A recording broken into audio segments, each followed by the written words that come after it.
에레미야 5장 20절입니다. 에레미야서를 계속 우리가 묵상을 하고 있는데 어제 말씀인 12절로 19절 말씀은 하나님의 말씀이 불이 되리라 그래요. 그 이스라엘의 어떤 문제 때문에 말씀이 불이 되어서 심판한다. 말씀이 구원을 한다. 말씀이 생명을 낳는다. 이렇게 해야 되는데 말씀이 불이 되어서 심판한다. 불사른다 하는 그런 이야기를 쭉 했습니다. 그 이유가 뭐냐 하면은 12절에 여호와를 인정하지 아니하며 말하기를 여호와께서 계시지 아니하니 재앙이 우리에게 임하지 않을 것이다. 우리가 칼과 기근을 보지 아니할 것이다 라고 한다는 거죠. 여호와께서 계시지 않는다. 하나님의 존재를 부정하는 그런 이야기를 지금 하는데 이 부분이 중요해요. 그 이야기를 오늘 본문에서도 또 반복을 해요. 24절을 보면 우리 하나님 여호와를 경외하자 말하지도 아니하니. 그러니까 하나님이 계시는 것을 부정하니까 하나님을 경외하는 것도 할 필요가 없다. 이렇게 나가는 거죠. 그래서 이 5장에서 핵심은 하나님을 경외함, 즉 신전의식, 하나님 앞에 우리가 있다. 하나님이 우리 앞에 계신다 하는 이런 마음이 그들에게 없었기 때문에 일어나는 여러 가지 문제들과 그에 따르는 하나님의 심판이다 하는 것을 보여주고 있습니다. 한 가지 전에도 한두 번 언급을 했었지만 성경을 읽으면서 하나님은 맨 심판하신다 이렇게 하면 안 돼요. 하나님의 심판은 딱 한 번 있었습니다. 이스라엘이 유다가 최종적으로 멸망하는, 근데 그 최종적으로 멸망하는 그것을 그 한 가지 역사, 그것을 이야기를 수없이 하는 거죠.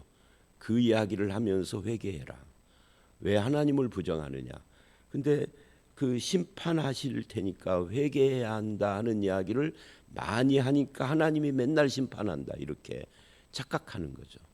특히 교회를 조금 다니다가 선무당처럼 뭘 조금 많은 그러다가 안 다니는 사람들이나 또는 교회를 다녀도 성경 제대로 모르는 사람들이 그렇게 이야기를 하는 경우가 많아요. 하나님이 이스라엘 역사 속에서 몇 번 심판했나요? 딱 한 번.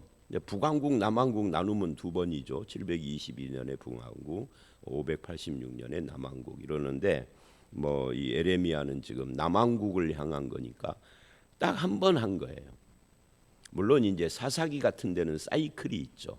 사이클이 있어서 저들이 이제 불순종하면은 적들을 보내시고 또 후회하고 돌이키면은 구원자를 보내시고 했습니다만은 이스라엘의 국가를 놓고 보면은 약 1000년 동안 국가 전체가 하나님의 심판을 받게 된 것은 한 번 있었던 일이다. 그거를 계속 경고하시는 거죠. 왜 경고하죠? 사랑하시니까. 사랑하지 않으면 뭐예요? 경고하지 않고 그냥 날리는 거죠. 사랑하니까 너 계속 까불면 너 한 대 맞을 거야 그러는 거죠. 너 계속 그렇게 말 안 들으면은 혼날 거야 하는 말을 계속 하는 거죠. 사랑 안 하면 그런 말 할 필요가 없습니다. 잘못하면 그냥 불시에 한 대 치면 되는 거죠. 자, 그래서 이제 오늘 본문 말씀도 하나님을 경외함이 있는가 하는 것을 우리에게 묻고 있는 겁니다. 20절, 21절은 하나님의 선포예요. 너는 이를 야곱 집에 선포하며 공포하여 이르기를. 이것이 뭐냐면 21절 이하의 말씀인 거예요. 거기에 보면은 무슨 말을 하느냐면 어리석고 지각이 없으며, 어리석고 지각이 없다. 지각이 없다 할 때 이 지각이 마음이에요. 마음 이야기가 22절에도 또 나오죠. 백성은 배반하며 반역하는 마음이 있어서 이미 배반하고 갔으며. 그래서 이 마음이고요. 그 다음에 눈이 나오죠. 그리고 보지 못하며 눈이 있어도 귀가 있어도 듣지 못하며. 그래서 마음, 눈, 귀 이 세 가지가 등장을 합니다. 그러면서 백성들에게 들으라 하는 거죠. 들을지어다. 보지 못하고 귀가 있어도 듣지 못하는 백성들에게 들으라. 그러니까 도무지 순종하지 않고 안 들으려고 하는데 계속 들으라는 거예요.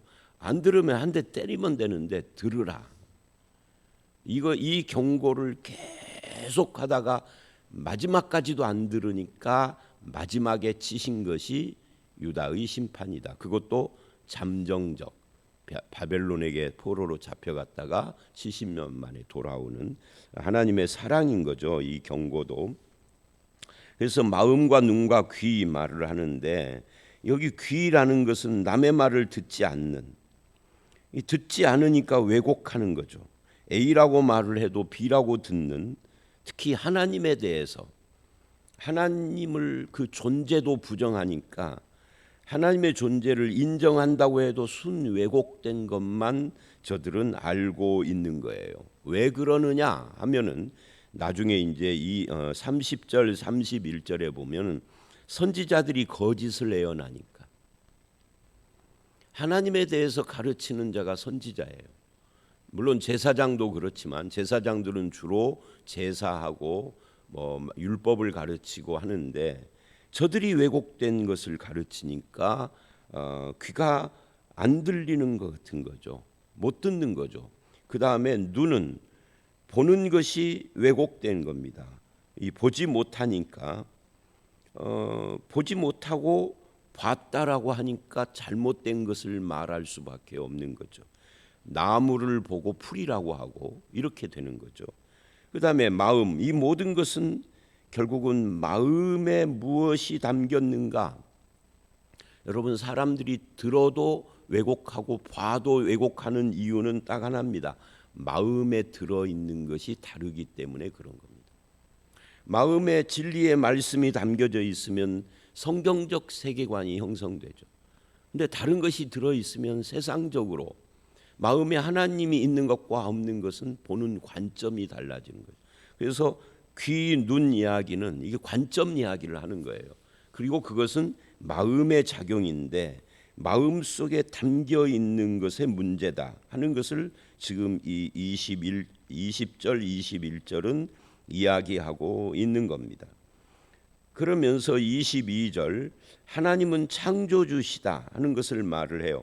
여호와의 말씀이니라 너희가 나를 두려워하지 아니하느냐, 내 앞에서 떨지 아니하겠느냐, 내가 모래를 두어 바다의 한계를 삼되, 이 창조 이야기하는 거죠.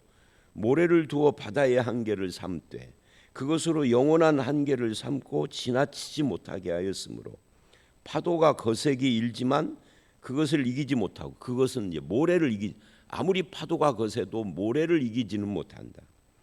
뛰놀지만 그것을 넘지는 못한다. 넘을 때가 있잖아요. 그 일시적인 것이죠.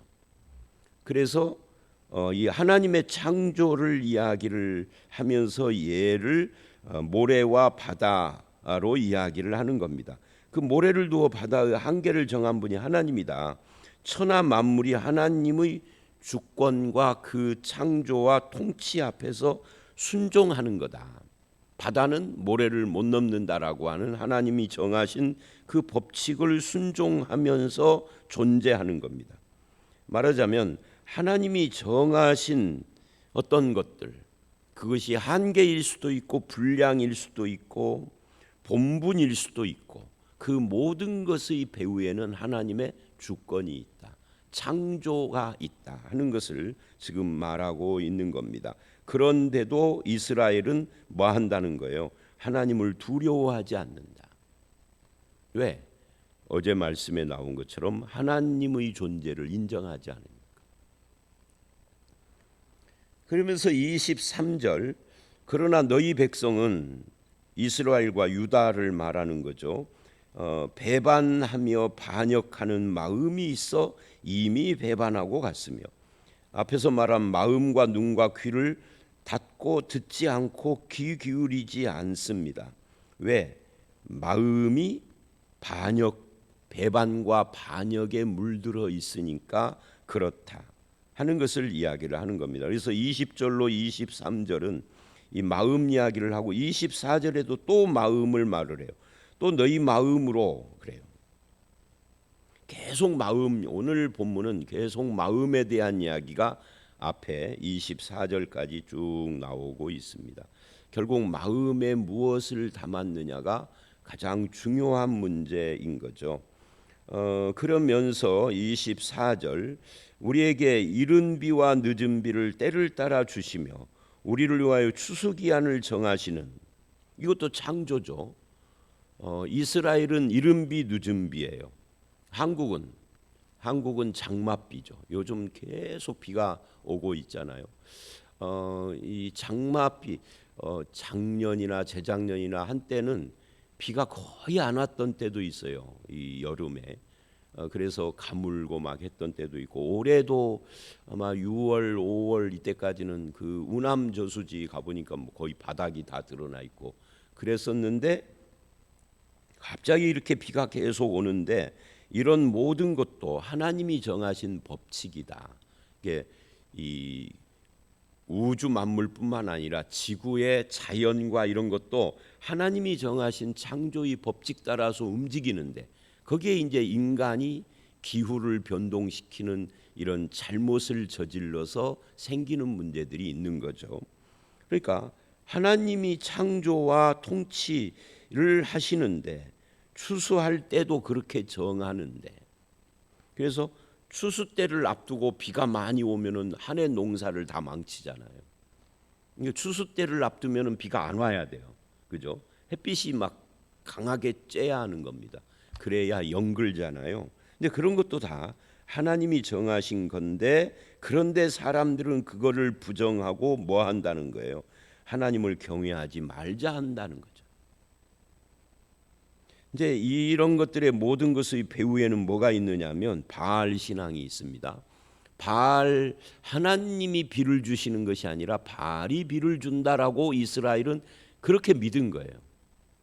자기들을 건지셔서 출애굽하여서 민족을 형성한 그 아브라함과 이삭과 야곱의 하나님을 부정하고 바알이 이런 것을 주관하는 것처럼 착각하는 거죠. 그 바알 신은 굉장히 문란한, 윤리적으로 문제가 있는 종교인데도 그것이 좋은 거죠. 그래서 하나님을 경외하지 않는다. 이 경외한다 하는 말은 두려워한다는 거예요.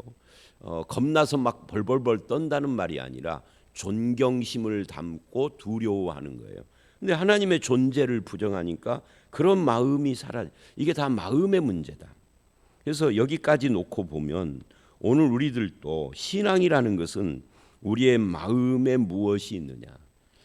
참된 신앙은 마음에 하나님이 계시고, 이 하나님이 누구냐 하면 삼위일체 하나님입니다.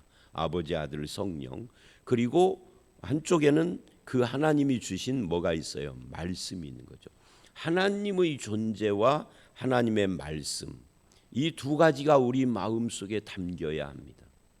근데 말씀이라는 것은 이게 간단한 게 아니죠. 넓게 보면은 66권이나 되고, 이걸 좁힌다고 해도 한두 마디로 이렇게 정리가 되는 건 아니에요. 그래서 우리가 끊임없이 하나님의 말씀을 읽고 그 앞에 서야 하고 묵상하고 하는 이유가 평생 죽을 때까지 그거를 해야 하는 것입니다. 이 두 가지 마음이 없으면 아무리 교회에 와서 예배드려도 그 신앙은 온전할 수가 없어요. 신앙의 뿌리를 어디다 두느냐 하는 것이 굉장히 중요합니다. 자, 25절. 여기 이제 이것은 25절은 왜냐하면이라는 말로 시작되는 본문이에요. 왜냐하면 너희 허물이 이러한 일들을 물리쳤고 너희 죄가 너희로부터 좋은 것을 막았다.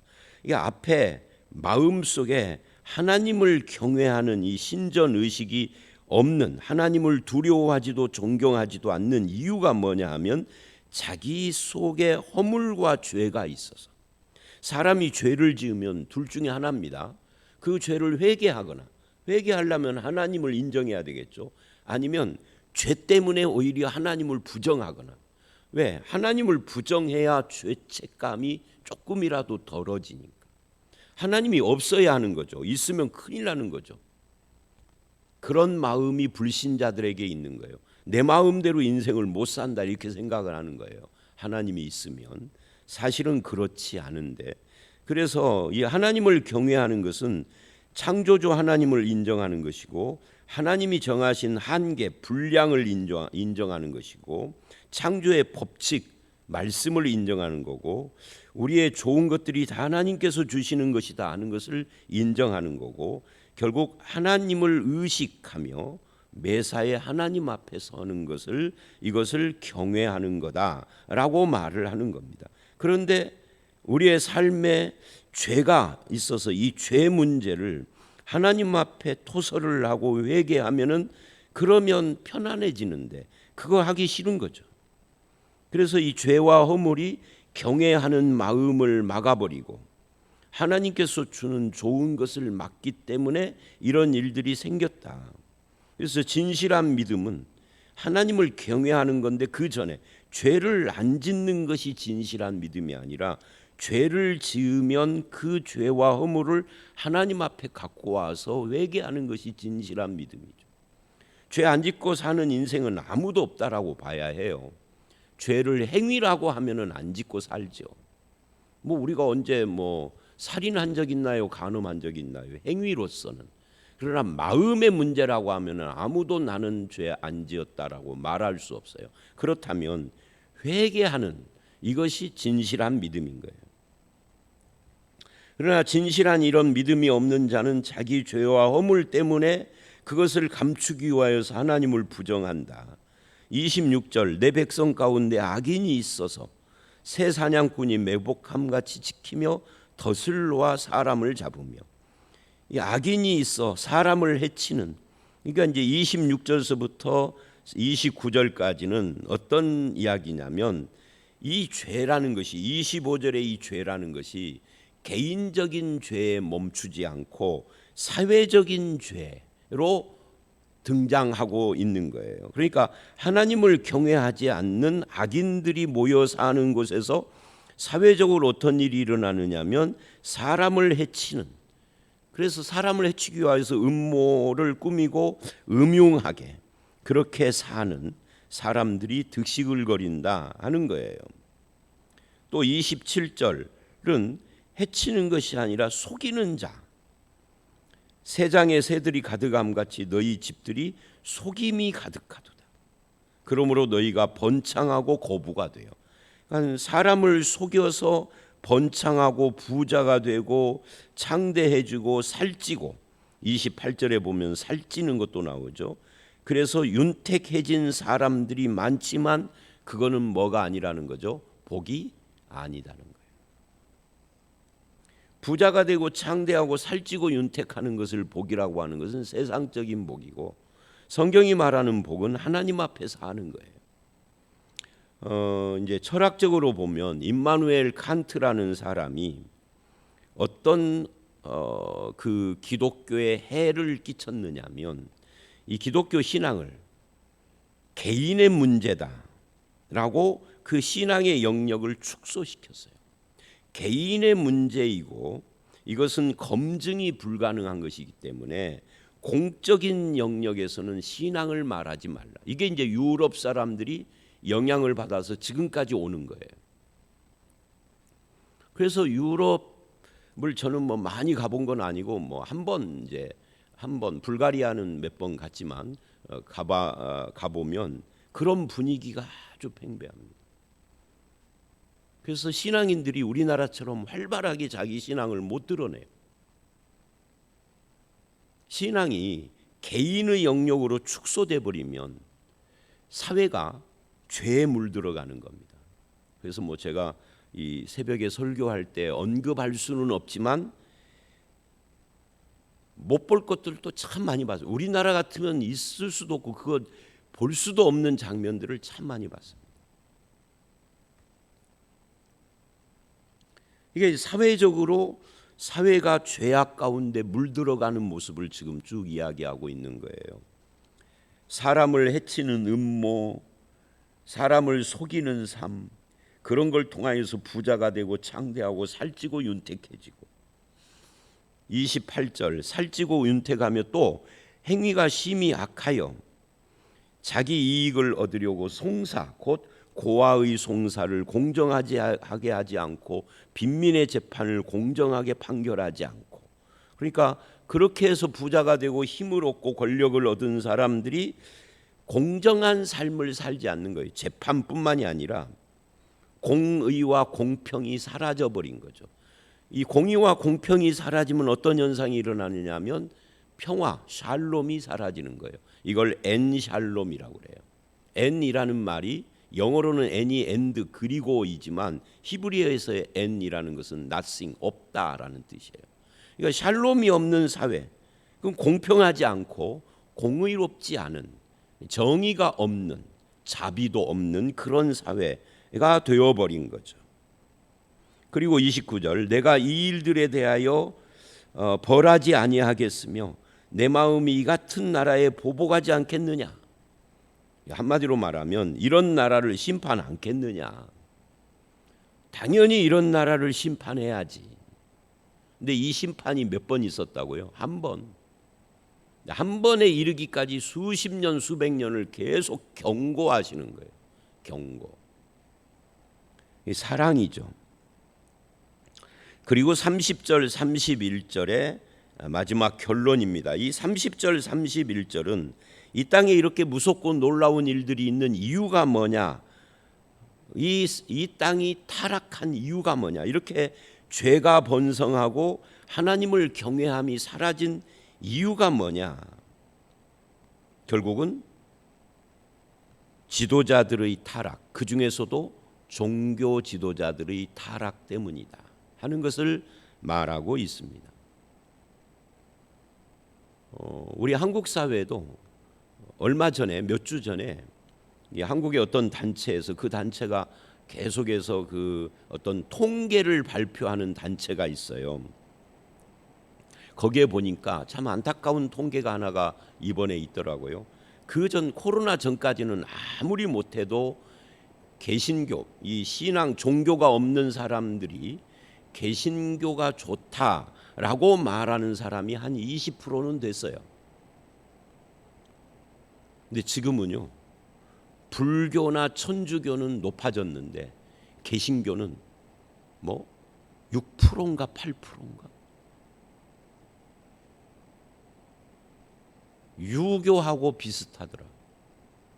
유교는 이제 종교로서의 기능이 다 사라져 버렸는데도 왜 그럴까요? 많은 이유가 있지만 종교 지도자들의 타락 때문이에요. 사람들은 다들 자기 교회 목사는 훌륭하다 그러죠. 근데 사회 전체적으로 보면은 그렇게 말하지 않아요. 목사들 타락했다 그래요. 여기서도 지금 그 이야기를 하는 겁니다. 선지자들은 거짓을 내어나며 말씀의 타락이죠. 자기들은 하나님의 말씀을 전한다라고 철석같이 믿겠지만 거짓을 애원한다라고 하나님이 평가하는 겁니다.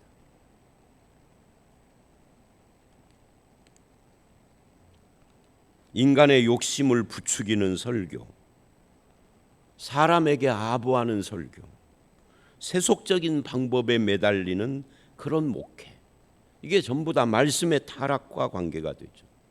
제사장들은 자기 권력으로 다스리며, 여러분 이 말이 되게 웃기는 것이 뭐냐면 제사장들이 권력이라는 것이 없어요. 원래는 그냥 제사 드리고 하는 것이고 말씀 가르치고 율법 가르치고 이 두 가지를 하는 건데 그게 무슨 권력이에요. 근데 세월이 지나면서 그게 권력이 됐어요.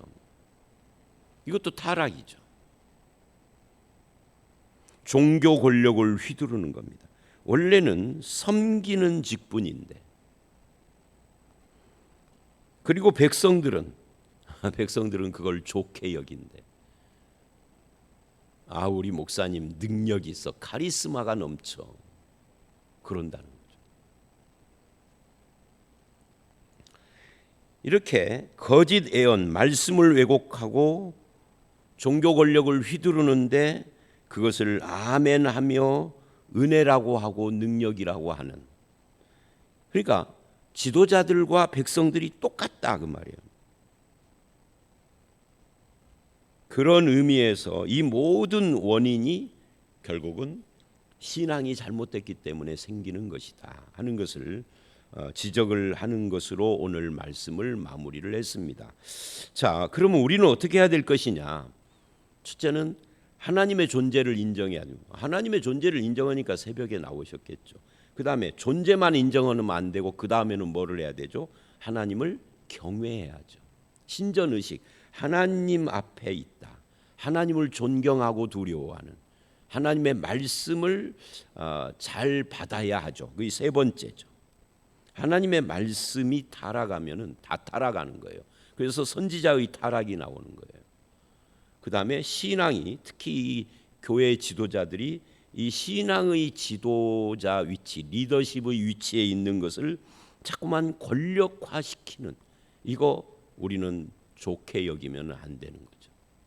그래서 이 한 4가지, 5가지 정도를 오늘 이 본문 말씀을 통하여서 우리에게 적용할 수 있고, 조금 더 넓게 보면은 창조자 하나님과 그분의 주권과 그분이 정하신 분량의 한계를 인정하며 매사 하나님 앞에 사는 저와 여러분들이 다 되시기를 주의 이름으로 축원합니다. 함께 기도하겠습니다. 하나님, 이스라엘의 타락과 심판은 그 원인이 하나님의 존재를 부정하고 하나님 앞에 사는 이 경외하는 마음, 하나님 앞에 신전 의식을 가지고 그 말씀을 받으며 사는 이것이 사라졌기 때문이라는 것을 알았습니다. 이것이 사회적인 범죄로 이루어지고 그 모든 것은 교회의 지도자들의 타락과 연관이 있음을 알았습니다.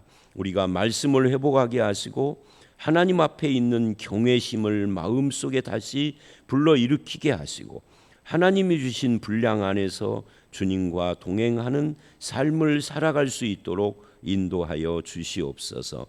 우리의 삶 속에서 늘 하나님의 말씀 따라 순종하기를 기뻐하는 마음이 우리 속에 있기를 간절히 바라올 때 예수님 이름으로 기도드려 싸움나이다. 아멘.